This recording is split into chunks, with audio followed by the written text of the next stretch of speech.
कृष्णम वंदे जगत गुरुम। जय श्री कृष्ण। राधे राधे। दोस्तों, आप परम सौभाग्यशाली हैं कि आपने चैनल को खोलकर इस महात्मा को सुनने की चेष्टा जागृत की। अन्यथा लोगों का जीवन गुजर जाता है, एक बार भी कभी सुनने का मौका नहीं मिलता, न कभी प्रयास किया जाता है, क्योंकि ज़िंदगी की भागदौड़ बहुत खतरनाक होती है। तो इसी संदर्भ में कि भगवान नाम से आप लोग जुड़ें, इसी प्रयास को आगे बढ़ाते हुए मैं आपके सामने लेकर आया हूँ जीवन यात्रा के अनमोल रत्न में श्रीमद् भगवद गीता के 14वें अध्याय का महात्मा। तो आइए शुरुआत करते हैं।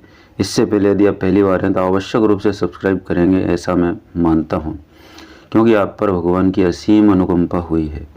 श्री महादेव जी कहते हैं, पार्वती, अब मैं भवबंधन से छुटकारा पाने के लिए साधनभूत 14वें अध्याय का महात्मा बतलाता हूँ, तुम ध्यान देकर सुनो।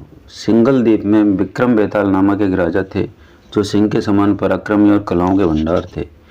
एक दिन वे शिकार खेलने के लिए उत्सुक होकर राजकुमार सहित 2 कुतियों को साथ लिए वन में गए। वहां पहुंचने पर उन्होंने तीव्र गति से भागते हुए खरगोश के पीछे अपनी कुतिया छोड़ दी। उस समय सब प्राणियों के देखते देखते खरगोश इस प्रकार भागने लगा मानो कहीं उड़ गया हो। दौड़ते दौड़ते बहुत थक जाने के कारण वह एक बड़ी खंदक गहरे गड्ढे में गिर पड़ा। गिरने पर भी कुतिया के हाथ नहीं आया और उस स्थान पर जा पहुंचा जहां वातावरण बहुत ही शांत था। वहां हरण निर्भय होकर सौर वृक्षों की छाया में बैठे रहते थे। बंदर भी अपने आप टूटकर गिरे हुए नारियल के फलों और पके हुए आमों से पूर्ण तृप्त रहते थे। वहाँ सिंह हाथी के बच्चों के साथ खेलते और सांप निडर होकर मोर की पंखों में घुस जाते थे। उस स्थान पर एक आश्रम के भीतर वत्स नामक मुनि रहते थे, जो जितेंद्रिय एवं शांत भाव से निरंतर गीता के 14वें अध्याय का पाठ किया करते थे। आश्रम के पास ही वत्स मुनि के किसी शिष्य ने अपना पैर धोया था। ये भी 14वें अध्याय का पाठ करने वाले थे। उसके जल से वहाँ की मिट्टी गीली हो गई थी। खरगोश का जीवन कुछ शेष था। वह हाँफता हुआ आकर उसी कीचड़ में गिर पड़ा। उसके स्पर्श मात्र से ही खरगोश दिव्य विमान पर बैठकर स्वर्गलोक को चला गया। फिर कुतिया भी उसका पीछा करती हुई आई।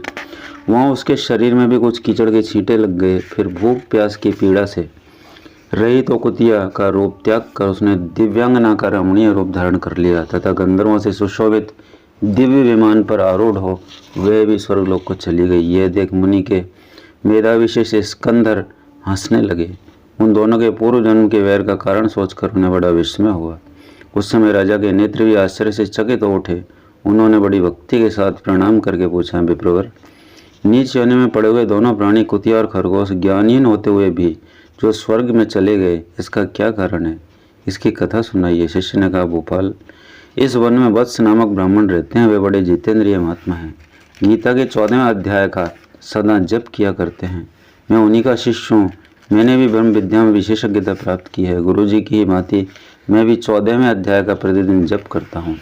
मेरे पैर धोने के जल से लौटने के कारण ये खरगोश कुतिया के साथ ही स्वर्ग को प्राप्त हुआ है। अब मैं अपने हंसने का कारण बताता हूँ। महाराष्ट्र में प्रत्योदक नामक महान नगर है। वहाँ केशव नामक एक ब्राह्मण रहता था, जो कपटी मनुष्यों में अग्रगण्य था। उसकी स्त्री का नाम विलोभना था। वह स्वच्छंद विहार करने वाली थी। इससे क्रोध में आकर जन्म भर के वैर को याद करके ब्राह्मण ने अपनी स्त्री का वध कर दिया और उसी पाप से उसको खरगोश की योनि में जन्म मिला। ब्राह्मणी भी अपने पाप के कारण कुतिया हुई। श्री महादेव जी कहते हैं, यह सारी कथा सुनकर श्रद्धालु राजा ने गीता के 14वें अध्याय का पाठ आरंभ कर दिया। इससे उन्हें परम गति की प्राप्ति हुई। बोलो वासुदेव भगवान की जय। श्री कृष्ण गोविंद हरे मुरारे, हे नाथ नारायण वासुदेवा। श्री कृष्ण गोविंद हरे मुरारे, हे नाथ नारायण वासुदेवा। श्री कृष्ण गोविंद हरे मुरारे, हे नाथ नारायण वासुदेवा। मित्रों, आपके पुण्योदय को मैं श्रद्धापूर्वक नमन करता हूँ कि आप यहाँ आकर इन वाक्यों को सुन रहे हैं। अगले वीडियो में बहुत जल्दी फिर मिलेंगे। नमस्कार।